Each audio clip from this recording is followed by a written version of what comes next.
This question can be done in one of two ways. First of all, you could just try and draw some routes along. So for example, here and then round. So that one's possible.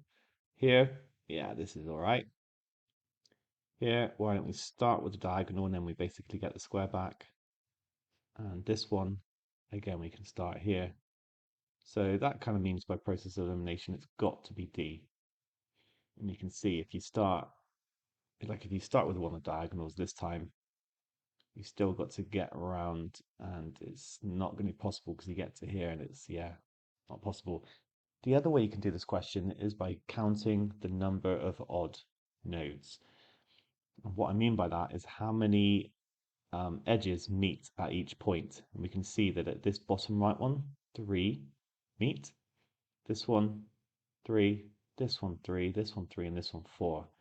Now, whenever you get the number of odd nodes being more than 2, it is not possible to draw a route around it without lifting your pencil, because when you get an odd node, one of them is going to have to be the start. Okay, let's say that this one's the start, because when you then come back round to it, you then need one going in and out, um, and that will be okay.